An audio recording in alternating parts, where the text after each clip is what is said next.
Racing is a primal pursuit. You are either the hunter or the hunted. Success and survival is about learning faster and managing change better than your competition.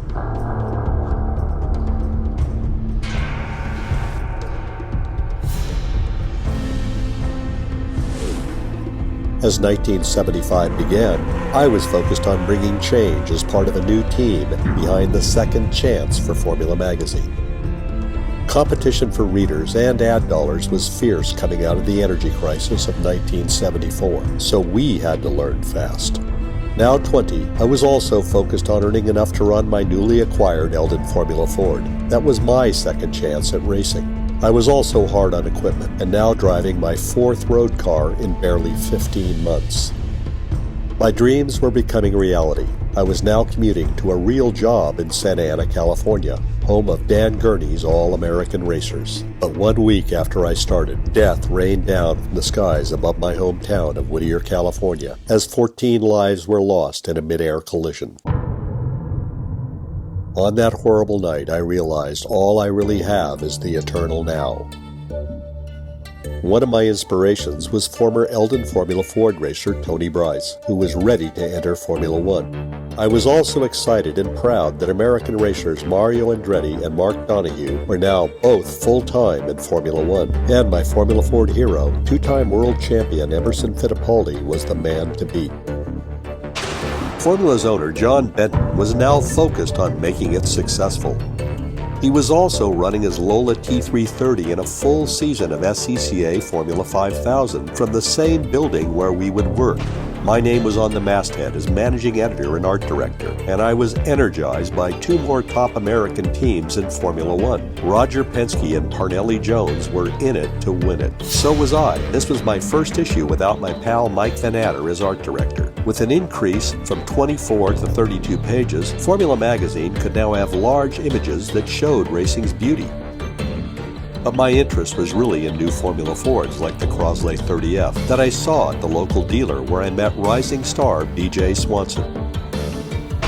The March issue came quickly with on-deadline coverage of the 6th California 500 at Ontario Motor Speedway. We also ran reports on SCCA races such as the Riverside National. And my friend Richard Shirey won the Formula Ford race in his ADF Mark II against a huge field that included 6 current and future IndyCar racers. My client Paul White was also running Team AD for Tom Weichman and ADF designer David Bruns.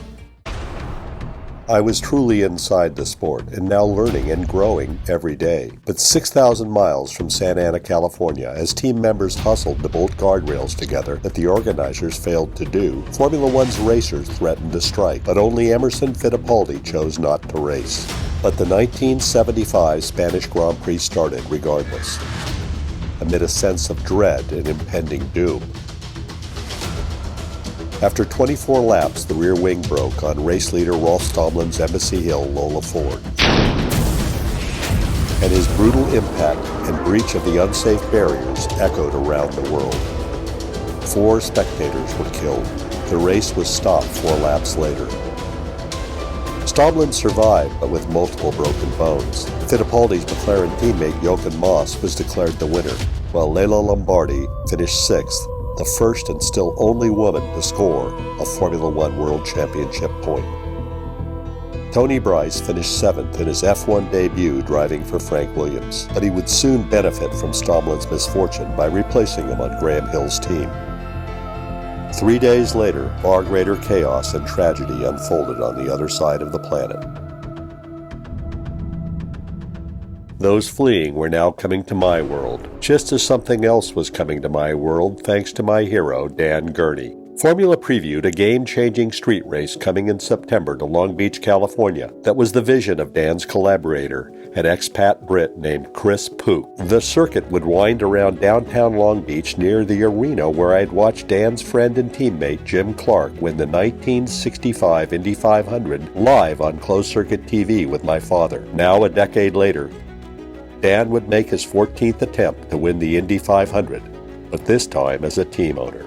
And for a moment, we will all be back home again in Indiana.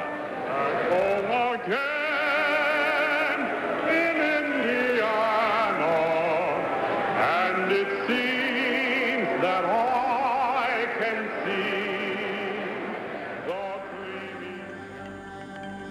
The best rain shower of my young life came on lap 174 of 200. So here comes your victor, splashing down for victory lane. I have never in my life seen this kind of an end to an Indy 500. There's your winner, Bobby Unser. Dan Gurney, your car just won the race. Terrific, isn't it?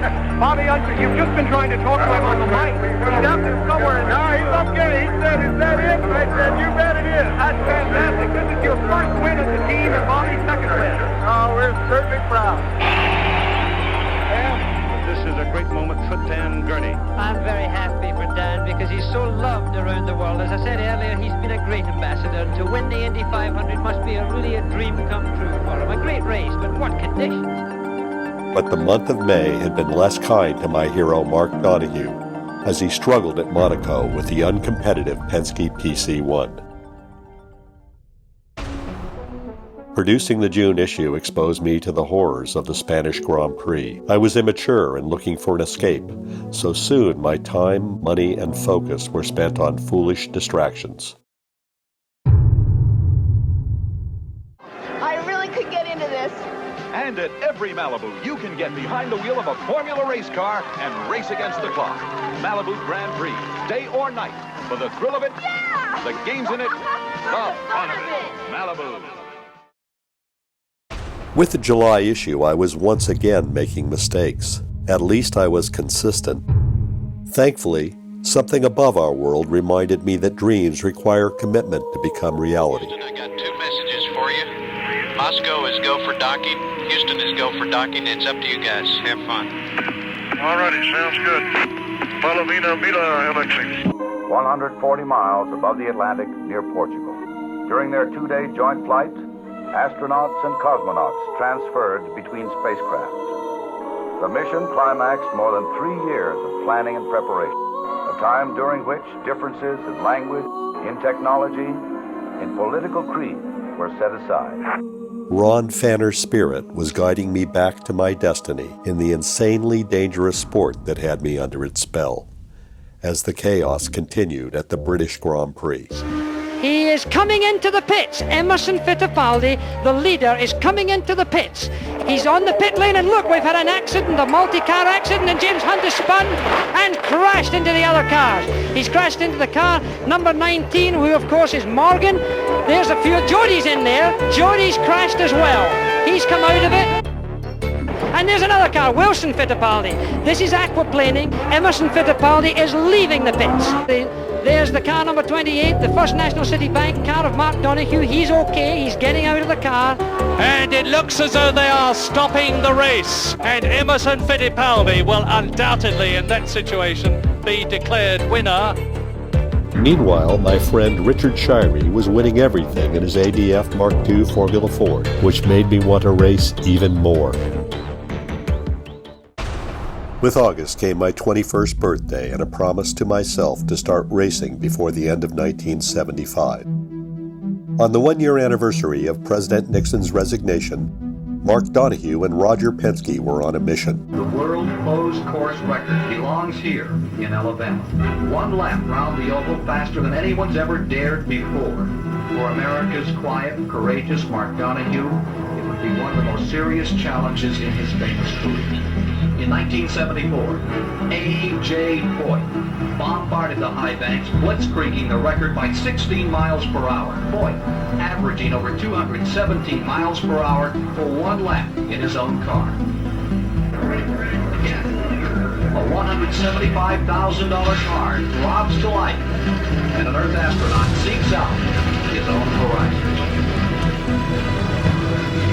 Car owner Roger Penske considers the test. You're running at such tremendous speed, and the difference between 217, which is Foyt's record, and 220, which we're shooting for, is 0.2 of a second, and it's 2.6 miles, so that's not very much. Darting, dodging the most difficult obstacles, the unseen, the unknown. Mark Donohue established a new world record mark at Alabama, 221.160 miles per hour. But this moment was Mark Donohue's. How was it out there? Well, we've worked a long time to get to this point. It's really it's a great thrill to have this kind of a record in the Penske racing team. I'm really, really happy. Their relentless ambition motivated me to keep pushing myself, but this triumphant moment was fleeting. It would soon be overshadowed by the events at the Mid-Ohio Formula 5000 race the following weekend, where many I knew were racing. At the start, B.J. Swanson's throttle stuck wide open. He died 2 days later from his injuries. B.J. was just 26 years old. 5 days later, Mark Donohue crashed his new March 751 when a tire failed on the morning of the Austrian Grand Prix. A marshal was killed and another injured. Although Mark initially seemed uninjured, he died 2 days later from a cerebral hemorrhage at the age of 38. I felt a profound sadness and realized that choices have real consequences. That week, I considered my future as I drove north to Sears Point Raceway for another Formula Ford weekend with our Formula Magazine crew. With the September issue came two obituaries for racers at opposite ends of their careers. I took comfort in drawing a concept illustration of a new David Bruns-designed racing car that also foreshadowed my future. As the first Long Beach Grand Prix weekend began, I met our F1 correspondent Jeff Hutchinson, but my lasting memory of the day was seeing Dan Gurney's Eagle, driven by Vern Schuppan, be the first car on the new circuit. The Long Beach Grand Prix had gone from an impossible dream to a vibrant reality that would soon play a defining role in my life. Tony Bryce led brilliantly as his F1 team owner Graham Hill looked on from the press room while we both watched the race unfold. But it was defending F5000 champion Brian Redman who won the inaugural Long Beach Grand Prix, and this was also the only day my mom, Paul Pfanner, ever attended a race. In early October, the IROC series inspired my fifth set of wheels in 2 years. Climb into a 76 Camaro. Camaro is a driver's car that feels as good as it looks. A lift, America, not just a ride. My Camaro was blue on blue, and it smelled like warm plastic.